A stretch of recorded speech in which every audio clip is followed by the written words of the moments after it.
soluciones con Raúl de Tapia. Así es, aterrizamos, abrimos estos minutos pensando en que nos acercamos a las Navidades, o más bien, que caramba, estamos ya dentro del periodo de Navidades. Es así, escuchan la sonrisa del biólogo, director de la Fundación Tormes, que nos acompaña aquí para poner soluciones. Y en esta época nos va a venir muy bien, porque es verdad que nuestro fervor por los regalos, por esas comidas familiares, Raúl de Tapia, muy buenas tardes. Buenas tardes. Pues adquiere top, ¿no? Nos ponemos celebraciones, nos sumamos, todo ello además va acompañado, ¿no?, de ese incremento de residuos. Y coinciden también momentos en los que disponemos de tiempo para deshacernos, pensamos, de todos esos trastos de distintos tamaños y orígenes acumulados en nuestras casas. Nuestros oyentes sabrán de qué hablamos, esos que ya no utilizamos por distintas razones. Así que, bueno, hoy te vamos a pedir, Raúl de Tapia, conversar acerca de ello. Así que, bueno, creo que tenemos todo un reto por delante. Sí. Las Navidades parecen un reencuentro con el pasado. Y no solo, digamos, en el nivel más emocional, que es maravilloso, pero como andamos más en casa, viene la familia, pues empiezas a trastear. Es como me estorba esto, ¿no? Sí, y empiezas a encontrar, trasteando encuentras trastos, ¿no? Y no sabes muy bien cómo han terminado aguantando tanto tiempo en un armario, ¿no? Es verdad que también el final de año se convierte como una especie de testigo, ¿no?, de lo acumulado, no solamente en los últimos 12 meses, ¿no? Parece que hacemos revisión del año y esta revisión del año no se queda ahí, sino que también va a lo largo de muchos años, ¿no? Tenemos una capacidad para acumular, ese síndrome de Diógenes es muy compartido y yo el primero, no en torno a mi culpa. Y muy asociado, fíjate, a aparatos electrónicos, a las cintas de vídeo, a los CDs, a teclados, a ratones. El otro día escuchaba en Saber y Ganar, el programa histórico, mítico, ¿no? una palabra que recuperé, bártulos, ¿no? Pues eso es lo que tenemos, un montón de bártulos en casa sin uso, que tenemos que buscarles el destino adecuado y que normalmente no va a ser el centro de tratamiento de residuos, no va a ser el CTR. Bueno, muchos de ellos, de estos bártulos, son regalos de épocas pasadas que están, bueno, pues estropeados, que se han dañado o simplemente, bueno, pues que ya están en desuso, ¿no? ¿Qué hacemos con ellos, Raúl? A ver, porque da pena tirarlos, ¿no? Sí. Quizá muchas veces ese relajo, perdona que te interrumpa, pues es porque posponemos, ¿no? Porque nos da lástima, no sabemos dónde ubicarlos. Hay elementos con valor emocional.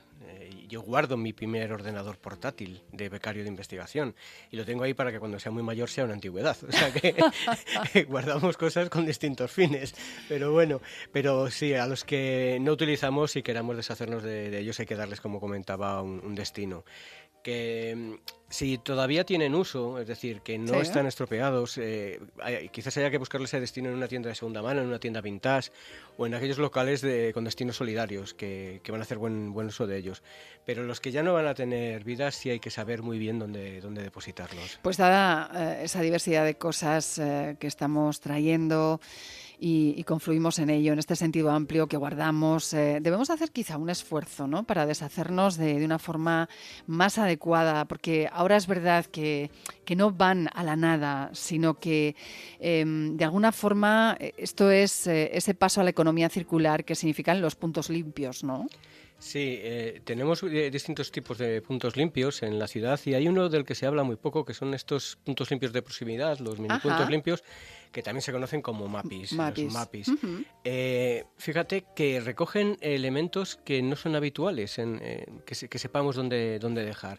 A mí me encantan porque forman parte de un mobiliario urbano muy colorista, yo diría que incluso muy futurista. O sea, me parecen los que están colocados me parecen increíbles. Si te lo colocan como una escultura, lo percibirías exactamente igual.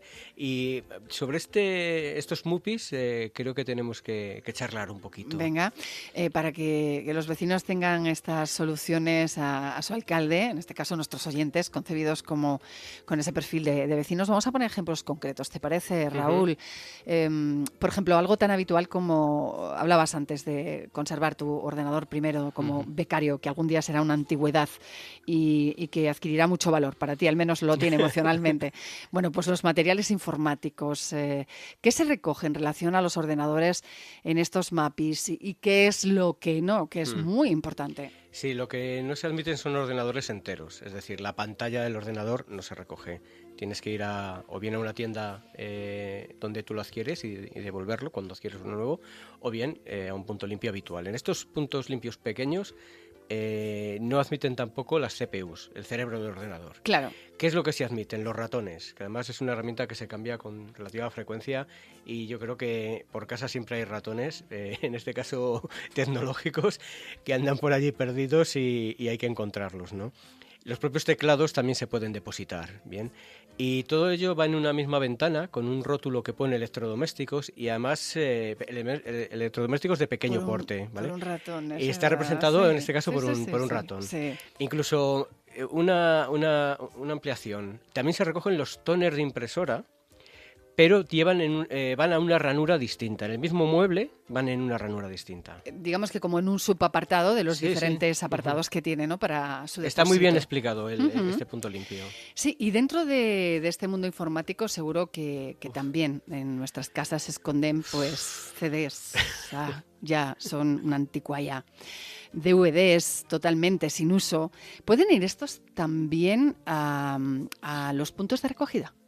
Sí, la respuesta es sí. Tienen un buzón propio que está rotulado con el nombre de CD y tiene el dibujo correspondiente, ¿no? del disco. Y además es un residuo a tener muy en cuenta porque es altamente contaminante. Tiene distintos componentes, lo que es un CD. Todos tenemos la imagen de esa patina de aluminio brillante que tiene en la superficie, pero el 98% del CD es un plástico, es un policarbonato, que es muy duro, además que cuesta muchísimo obtenerlo, porque combina componentes del petróleo con gas natural, y es un plástico de muy alto coste de producción y de alto valor económico, con lo cual es necesario que se reconduzca hacia el lugar adecuado, porque al ser un plástico muy resistente va a tardar decenas o cientos de años en degradarse. ¿Y cómo puede afectar esto a nuestra salud? Porque todo plástico en el entorno se convierte en microplástico y ya hemos hablado de ellos y volveremos a hablar de los microplásticos. Lo que no hacemos es dejar de hablar de ello. Ese es el problema, porque es difícil la solución. Pero desde 2010, en el que un equipo de la Universidad de Nihon en Japón demostró que bajo determinadas condiciones esos CDs sí se degradaban, entramos en una segunda preocupación, porque es que se degradan con el agua del mar. Entonces, como muchos de estos residuos terminan en ocasiones por flotabilidad en el mar, al degradarse va a liberar todas esas sustancias tóxicas, una muy conocida que es el bisfenol A, y que afecta a las hormonas del pescado y de los mariscos y de todos estos platos navideños tan frecuentes y no tan navideños, con lo que si no queremos encontrarlos en estas celebraciones y en el día a día, evitar que terminen en el entorno. Me queda la curiosidad que espero nos des a conocer. Seguro, Raúl, hablábamos de los CDs. Los vemos reutilizados en multitud de sitios como decoraciones vintage, pero hay un clásico que me llama mucho la atención. Es el empleo como disuasores de las palomas, con lo que nos traen las palomas, los estorninos en los balcones. ¿Realmente hacen algo? ¿Cumplen alguna función de verdad? A mí sacarme una sonrisa, ¿sabes? Por lo pronto, pero bueno, que conste que es una... No me mates. Es una afirmación, pero solo a medias, ¿no? Es decir, todo ese brillo de los CDs y ese movimiento, no solo ese brillo, ese movimiento, hace de disuasión sobre las aves. Pero es temporal. El CD con ese toque plateado va a reflejar la luz, tiene ese penduleo, ¿no? Tiene ese dinamismo y genera destellos que a las aves les es molesto o les es sospechoso. Entonces, en principio no van a visitar esa zona. ¿Cuál es la circunstancia? Que las palomas y los estorninos son muy listos. Se dedican a estudiarnos y nos buscan los huecos. Los bichos saben más de nosotros que nosotros de ellos, realmente. Entonces, en el momento que se acostumbran al CD y ven que no es un peligro real, que no les va a atacar, que no hay nada que descontrole su seguridad, pues al final terminan literalmente, y perdón por la expresión, pasando del CD. Entonces, bueno, hay que combinarlos con otro tipo de alternativas, cambiarlos de sitio, no dejar, si no te gustan los pájaros, comida disponible, es decir, comida accesible. Y lo que sí, por eso te decía lo de la sonrisa, que me parece parte del costumbrismo, ¿no? Sí, porque al final hemos embellecido casi todos los balcones de la ciudad y parte de nuestra provincia.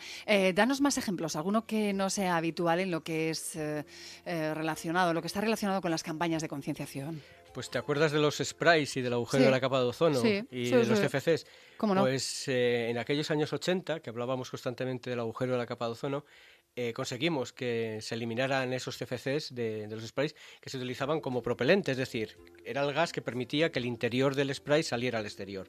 Ese interior pues podía ser una laca, podía ser una espuma de afeitar, podía ser una pintura, un ambientador. ¿Qué es lo que ocurrió? Pues que ese compuesto, a través del cloro, reaccionaba con el ozono y generó más que un agujero como tal, fue una reducción de la capa a niveles preocupantes. Pero conseguimos, con la colaboración internacional, se consiguió reorientar y en este momento pues los sprays no tienen estos compuestos, tienen otros compuestos que sacan al interior, pero esos botes sí los tenemos que separar, ¿no? Entonces, estos MUPIs tienen también una ranura destinada a los sprays. Por tanto, recordamos, terminamos así, ¿dónde están situados en la ciudad estos MUPIs, puntos limpios de proximidad, y también los puntos limpios ya habituales, Raúl? Pues mira, los MUPIs pequeños, los de los muebles futuristas, están en la calle Alfareros, en el Alto del Rollo, en la Plaza de los Bandos y en la Plaza de la Vega.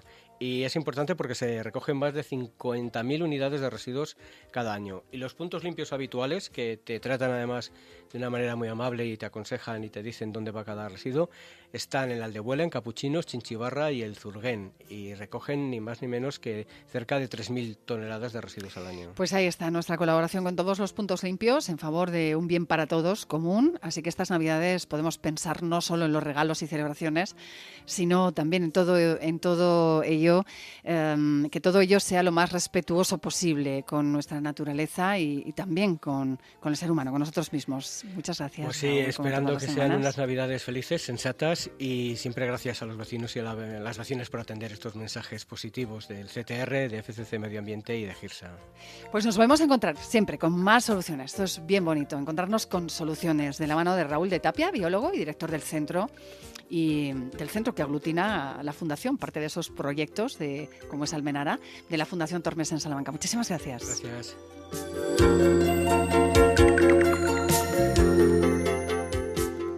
Más de uno. Onda Cero Salamanca.